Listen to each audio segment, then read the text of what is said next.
चलिए अब मैं अब आपसे बात करता हूँ CBT 2 के बारे में, जिससे कि आपका जो कि सबसे मेन पेपर है और जिससे आपका मेरिट बनेगा, ठीक है ना। अब जैसा कि आप लोगों को पता है कि जो CBT 2 होता है वो 150 मार्क्स का होता है, जिसमें कि 100 मार्क्स आपका कोर टेक्निकल, चाहे आप जिस भी ब्रांच के हो, सिविल हो, इलेक्ट्रिकल हो, मैकेनिकल हो या इलेक्ट्रॉनिक्स हो, और जो 50 नंबर का जो पेपर रहता है वो कॉमन रहता है सबके लिए। तो मैं पहले आपको वो बता देता हूँ कि उस 50 नंबर का जो तैयारी है वो आपको कैसे करना है, जिससे कि आपको उसमें मैक्सिमम आउटपुट मिल सके। तो देखिए, मैं जिस समय पढ़ रहा था तो उस समय बहुत सारे इंस्टीट्यूशंस जो हैं वो तैयारी करवा ही रहे थे, तो फिर वहाँ से मैंने PDF वगैरह तो सारे मिल ही जाते थे, जैसे इन्वायरमेंट हो गया, कंप्यूटर हो गया, कुछ 3-4 पेज का या 5-6 पेज का, 8 पेज का वो लोग PDF प्रोवाइड कर देते थे। तो पहले वो आप भी अगर वो PDF अगर आपको है तो आप PDF मतलब जुगाड़ कर लीजिए, PDF से आप पढ़ लीजिए। उसके बाद कुछ नहीं करना है, आप आंख बंद करके सिर्फ क्वेश्चंस लगाइए। आपको आप पढ़ने आप उसको किताब ले लीजिएगा। अगर आप इन्वायरमेंट का किताब पढ़ने बैठिएगा या कंप्यूटर का किताब पढ़ने बैठिएगा तो आपको आना तो है 10 मार्क्स का ही, लेकिन आप उसमें 10 घंटा समय ज़्यादा लगा देंगे, और उस 10 घंटा में आप टेक्निकल अगर आप पढ़िएगा तो आपको उसमें ज़्यादा बेनिफिट होगा। तो आपको करना वही है कि मतलब जो आपने अभी बताया कि जो है कहीं से नोट्स आपको उसको हाँ, ले लेना है और उसको पढ़ने के बाद क्वेश्चंस प्रैक्टिस करने हैं। क्वेश्चंस प्रैक्टिस करना है, बिल्कुल। क्वेश्चंस प्रैक्टिस करो, जितना ज़्यादा आप क्वेश्चंस प्रैक्टिस करिएगा उतना ज़्यादा आपके लिए बेनिफिट होगा। क्योंकि अगर आप क्वेश्चंस प्रैक्टिस किए रहेंगे ना तो कहीं ना कहीं आपको वो स्ट्राइक ज़रूर करेगा एग्ज़ाम सेंटर पर, जब आप एग्ज़ाम लिख रहे होंगे, ठीक है ना। चलिए अब मैं बात करता हूँ इलेक्ट्रिकल की, ठीक है ना, कोर इलेक्ट्रिकल की मैं बात करता हूँ। अब जैसा कि देखिए, हम लोग जानते हैं कि जो JEE का जो सिलेबस है उसमें आपका इलेक्ट्रिकल का बेसिक इलेक्ट्रिकल एक सब्जेक्ट है, एक मशीन्स आ जाता है, इलेक्ट्रिक मशीन्स, दूसरा पावर सिस्टम्स आ जाता है, फिर आपका बेसिक इलेक्ट्रॉनिक्स आ जाता है, फिर मेज़रमेंट आ जाता है, फिर आपका एनालॉग इलेक्ट्रॉनिक्स आ जाता है, और फिर आपका utilisation of electrical energy and traction आ जाता है, ठीक है ना। तो देखिए, इसमें हम बात करते हैं जैसे कि बेसिक इलेक्ट्रॉनिक्स का मैं बात करता हूँ। तो जैसे बेसिक इलेक्ट्रॉनिक्स के लिए आप जैसे बेसिक थ्योरम्स हो गया, वो सब आपको एकदम मुंह पे होना चाहिए कि थेवेनिन थ्योरम क्या है, नॉर्टन थ्योरम क्या है, ओम्स लॉ क्या है, स्टार डेल्टा कन्वर्जन क्या है, पावर थ्योरम क्या है, वो सब आपको पूरे मुंह पे होना चाहिए कि आपको सारा क्वेश्चंस जो है वो आपको बेसिक क्वेश्चंस है ना, जो बेसिक क्वेश्चंस जो पूछता है SSC JEE जो पूछता है, और भी जितने भी JEE एग्ज़ाम्स में जो पूछते हैं वो सब आपको पूरा एकदम मतलब पता होना चाहिए कि हाँ इस टाइप के क्वेश्चंस आ रहे हैं। और आपको ये पता कैसे चलेगा, आपको प्रीवियस ईयर क्वेश्चन से ही पता चलेगा कि किस टाइप का क्वेश्चंस पूछा जा रहा है ना। तो आपको हर एक चीज़ पता होना चाहिए, ठीक है ना। तो उसके लिए आप कोई किताब अगर आप प्रेफर करना चाहिएगा कि जैसे मान लीजिए कि किसी को आइडिया नहीं होता है कि सर हम कहाँ से पढ़ें, ठीक है ना, तो उसके लिए मैं आपको यही बोलूँगा कि आप कोई भी एक किताब ले लीजिए, ठीक है ना, कोई भी किताब ले लीजिए। वो जो प्रैक्टिस किताब जाता है जिसमें आगे में दिया रहता है शॉर्ट में कि जो समरी टाइप से दिया रहता है कि ये टॉपिक है, ये टॉपिक है, पढ़ना है। जैसे SSC JEE का भी आप कोई हैंडबुक ले लीजिएगा प्रीवियस ईयर वाला, तो जिसमें आगे दिया रहता है ना, तो आप वहाँ से देख लीजिए कि अच्छा ये टॉपिक से क्वेश्चंस पूछ रहा है, तो वो सब आपको एक आइडिया मिल जाएगा कि हाँ ये रेलेवेंट टॉपिक्स है जिस पर कि हमको मेन फोकस करना है। तो उस हिसाब से आपका एक आइडिया क्रिएट होते चला जाएगा, आपका आइडिया एक बनते चला जाएगा, ठीक है ना। तो वहाँ से आप सबसे पहला काम रहेगा आपको अपना बेसिक्स को क्लियर करना।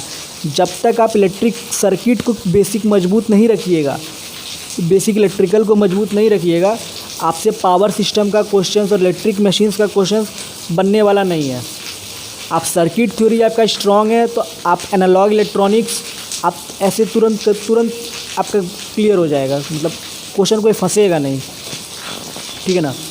उसके बाद देखिए, उसके बाद हम बात करते हैं इलेक्ट्रिकल मशीन्स की। तो इलेक्ट्रिकल मशीन्स में देखिए, इलेक्ट्रिकल मशीन से अपने में बहुत बड़ा टॉपिक है, ठीक है ना। उसमें आपको ट्रांसफार्मर्स पढ़ना है, सिंगल फेज, 3 फेज, फिर आपका फ्रैक्शनल ये single phase transformer, 3 phase transformer, synchronous machines, उसमें जनरेटर हो गया, मोटर हो गया, फिर इंडक्शन मशीन्स हो गया, जनरेटर हो गया, मोटर हो गया, 3 फेज हो गया, सिंगल फेज हो गया। तो उसके लिए देखिए, मैंने जो है वो VK मेहता की किताब आती है, मैंने उस किताब को थॉरोली रीड किया था। और अगर आप लोगों के पास उतना टाइम नहीं है थॉरोली रीड करने के लिए, तो या आप या आपके कोई भी जो दोस्त हैं वो किसी इंस्टीट्यूट में पढ़ रहे हैं, तो आप उनसे कांटेक्ट करिए, उनके नोट्स को रेफ़र करिए, इम्पॉर्टेंट पॉइंट्स जो है नोट डाउन करिए और आप क्वेश्चंस पर प्रैक्टिस करिए। आप जितना ज़्यादा क्वेश्चंस प्रैक्टिस करेंगे आपके लिए उतना ज़्यादा सही होगा। अब जैसे मैं आपको एक बात बताता हूँ, जैसे जब मैं प्रिपरेशन कर रहा था तो जैसे जो आपका एचपी मोटर्स जो होता है वो फ्रैक्शनल मोटर्स जो होता है, ठीक है ना। अब जैसे तो उसमें क्या होता था कि वीके मेहता की किताब में सब कुछ दिया हुआ नहीं रहता था, तो मैं टेक्स्ट बुक पर टेस्ट लगाता था तो बहुत सारा जो होता था जैसे डाउट मुझे रह जाता था कि क्वेश्चंस तो आया है ये, लेकिन किताब में वो मिलता नहीं था। तो फिर मैंने वहाँ सॉल्यूशंस रेफ़र करना शुरू किया और फिर मुझे लगा कि यहाँ से इस पॉइंट को लिख लेना चाहिए, तो मैं उस पॉइंट्स को भी लिख लेता था ताकि वो मेरे फ्यूचर रेफरेंस पर हमको काम आएगा। तो आपको इलेक्ट्रिकल मशीन्स के लिए एकदम तैयार रहना है कि आपको इलेक्ट्रिकल मशीन्स और पावर सिस्टम ये आपका मेजर पोर्शन है ना। तो आपको बस वही करना है। उसके बाद फिर मैं आता हूँ पावर सिस्टम्स में। तो देखिए पावर सिस्टम्स में आपको टैरिफ वगैरह हो गया, जनरेशन वगैरह हो गया और फॉल्ट एनालिसिस हो गया, जिसमें कि आपको बेसिक्स क्वेश्चंस पूछे जाएंगे। और स्विच गियर हो गया, तो देखिए स्विच गियर तो पूरा आपका थ्योरेटिकल है। तो जैसे एयर ब्रेक हो गया, एयर ब्लास्ट हो गया, वैक्यूम हो गया, SF6 हो गया, ये सब आपको सबका रेटिंग क्या है, कहाँ पे ये सब का यूज़ क्या है, एप्लीकेशन क्या है, ये सब आपको पूरा एकदम कंठस्थ होना चाहिए। जैसे कोई आपसे पूछ दे रहा है कि वैक्यूम सर्किट ब्रेकर कहाँ लगता है, कितना रेटिंग का होता है, ये आपको पता होना चाहिए, ठीक है ना। टैरिफ पूछ रहा है आपसे कि ब्लॉक रेट टैरिफ क्या है। ये रोकूंगा, जैसे आपने अभी पावर सिस्टम के बारे में आप बात कर रहे हो, तो जैसे कि आपका क्या रिसोर्स था, मतलब उन टॉपिक्स को कवर करने का थोड़ा ये भी बताइएगा, जो भी स्टूडेंट अभी ये वीडियो देख रहा है, ताकि उनको भी हेल्प मिलेगा, ठीक है, कि आप किस तरीके से वो कहाँ से पढ़े उन टॉपिक्स को। हाँ, तो जैसे मैंने पावर सिस्टम्स के लिए भी मैंने वीके मेहता की किताब को मतलब रेफ़र किया था, ठीक है ना। मैंने वीके मेहता की किताब को भी थॉरोली रीड किया था और फिर वहीं से मैंने अपने नोट्स बनाए, वहाँ से इम्पॉर्टेंट पॉइंट्स लिखे और फिर टेक्स्ट बुक ऐप पे जाके प्रैक्टिस किया। और फिर जो मुझे नहीं समझ में आया या मुझे लगा कि इस पॉइंट को उतार लेना चाहिए, तो मैंने उस पॉइंट को अपने डायरी में नोटबुक पर नोट किया। तो आपको भी यही करना है। फिर से मैं वही बात बता रहा हूँ कि अगर आप कहीं पढ़ रहे हो या आपके कोई दोस्त पढ़ रहे हैं तो आप उनके नोट्स को रेफ़र करो। अगर आप किताब नहीं पढ़ना चाहते हो तो आपको वहाँ से बहुत हेल्प मिलेगा, है ना।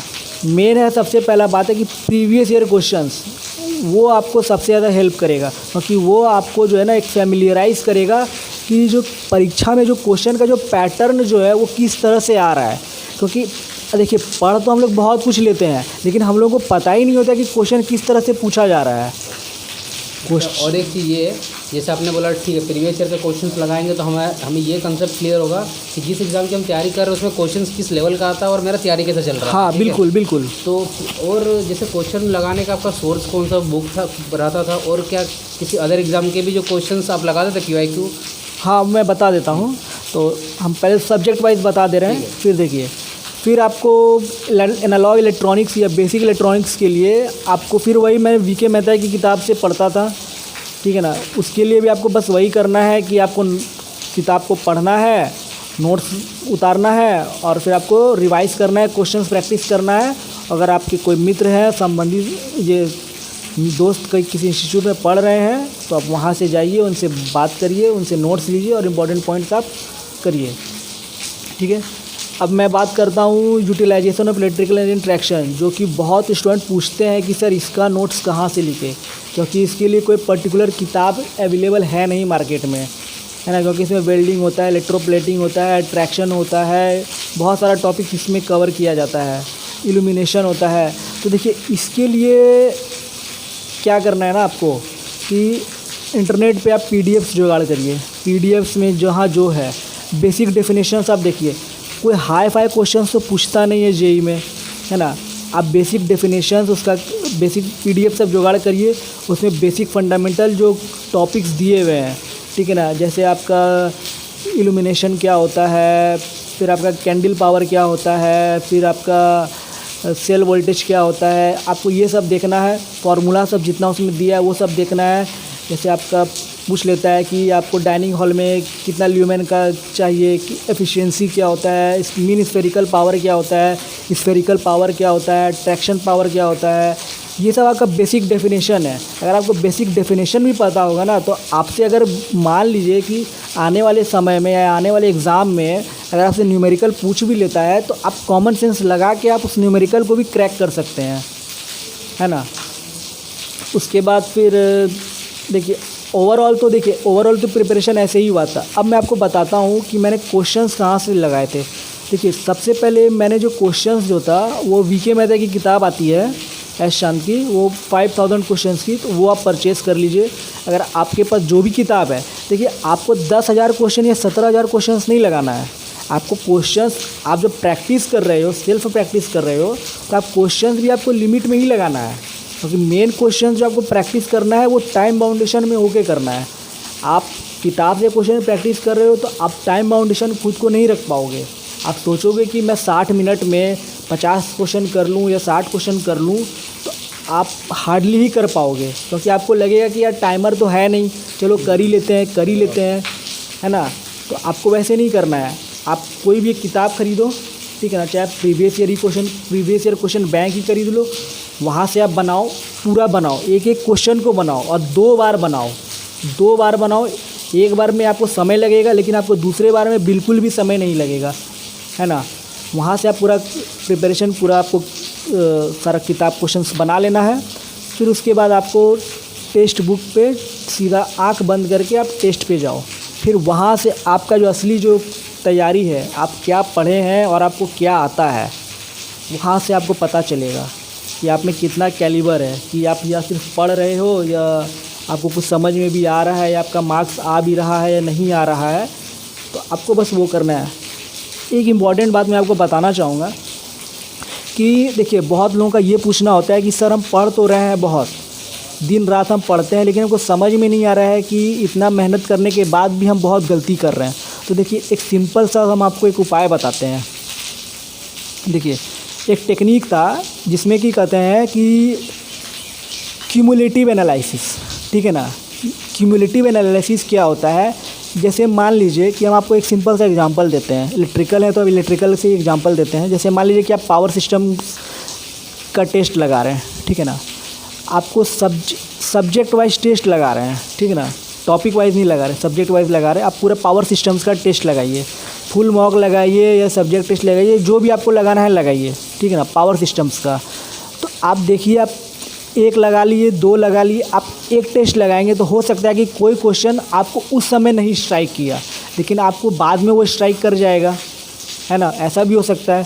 तो आपको क्या करना है कि जैसे आप 3-4 टेस्ट लगाइए, ठीक है ना, उसके बाद फिर आप उस चारों टेस्ट को लेके बैठिए और उसमें एनालाइज करिए कि आप कौन सा पर्टिकुलर टॉपिक पे लैग कर रहे हैं। अब जैसे मान लीजिए कि आप पावर सिस्टम्स लगा लिए, सारा लगा लिए, तो आपको समझ में आ रहा है कि हमसे सर्किट ब्रेकर का सारा क्वेश्चंस छूट रहा है। तो भाई क्यों छूट रहा है? क्योंकि आप सर्किट ब्रेकर का थ्योरी आपको पूरा अच्छे से पता नहीं है, या से न्यूमेरिकल्स नहीं बन रहा है।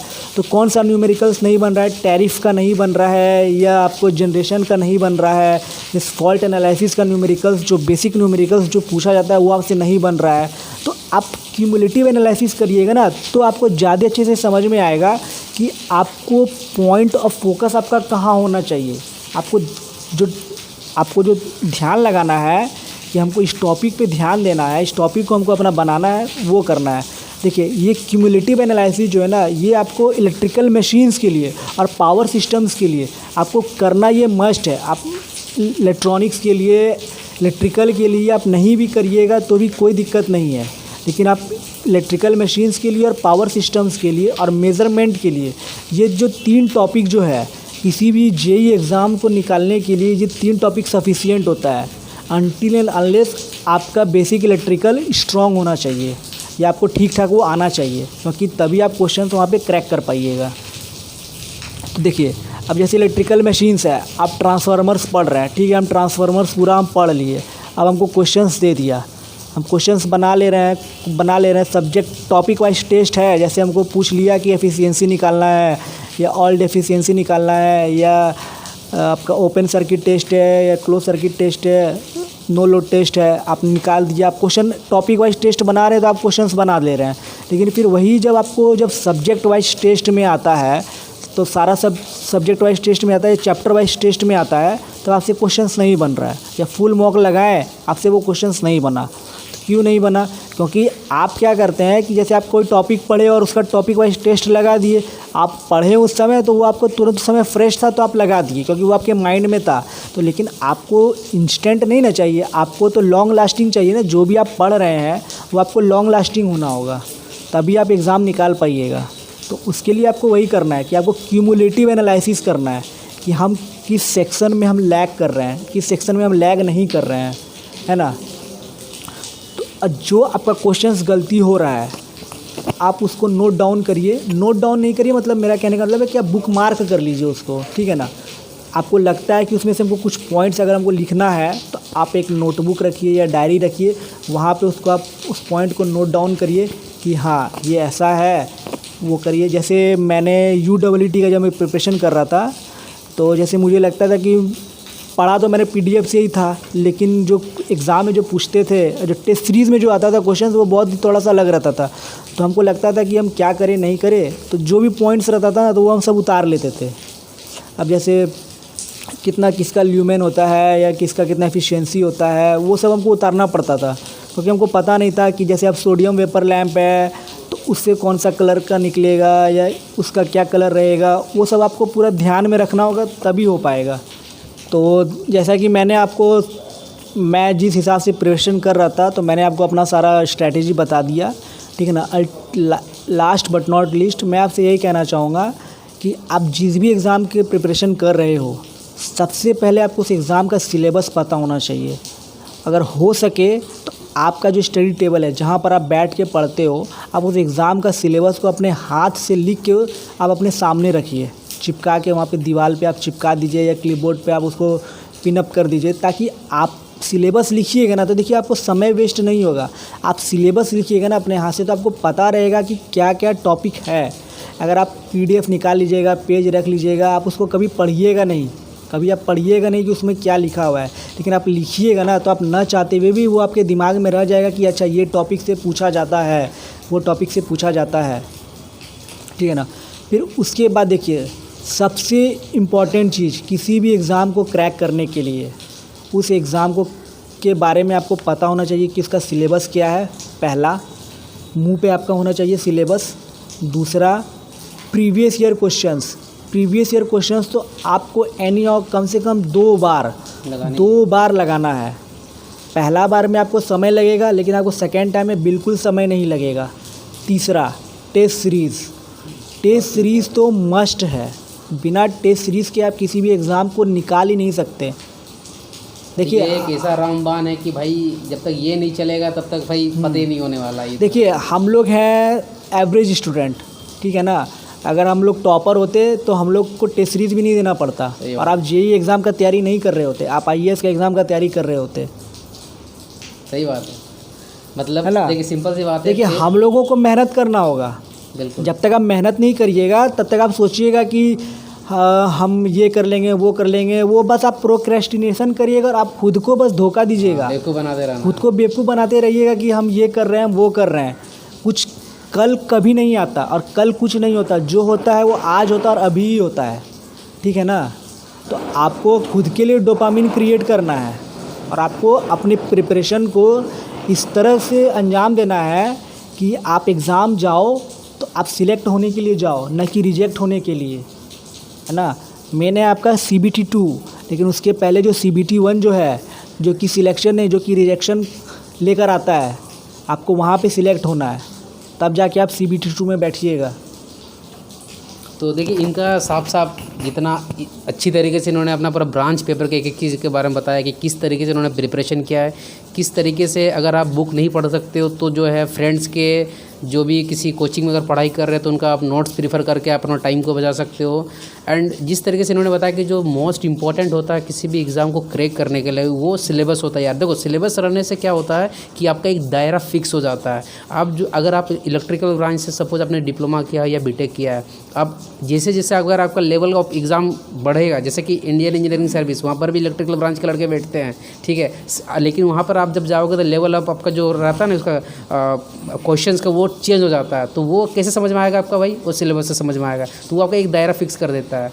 मोस्ट इंपॉर्टेंट प्रीवियस ईयर को क्वेश्चंस लगाने हैं, सो दैट आप जिस एग्जाम में बैठ रहे हो आपको एक चीज़ें क्लियर हो जाएगी भाई, जो मैं पढ़ रहा हूँ वाकई में भाई मैं सही डायरेक्शन में जा रहा हूँ कि नहीं जा रहा हूँ। और सबसे इंपॉर्टेंट है टेस्ट सीरीज़। टेस्ट सीरीज़ आपको एक टाइम बाउंडेशन में चीज़ें करने सिखाएगा, एक आपका प्रेशर मैनेजमेंट जो होता है एग्ज़ाम हॉल में वो करने को सिखाएगा कि भाई आप जो पढ़ाई कर रहे हो एक्चुअल पे जब सारे सब्जेक्ट का मिक्सचर का आप क्वेश्चन जब लगाओगे तब आपका माइंड किस तरीके से काम कर रहा नहीं कर रहा, ये सारा चीज़ आपको टेस्ट सीरीज से क्लियर होने वाला है। तो चलिए अभी तक तो हम लोगों ने सब कुछ समझ लिया कि फर्स्ट पार्ट में देखा कि भाई CBT 1 की कैसे प्रिपरेशन करना है। CBT 2 के बारे में हम लोग टेक्निकल अच्छे से मेरे फ्रेंड ने बताया आप लोगों को किस तरीके से इलेक्ट्रिकल ब्रांच में रेलवे JEE की प्रिपरेशन करनी चाहिए, सो दैट आप फर्स्ट अटेम्प्ट में आप अपना सपना को पूरा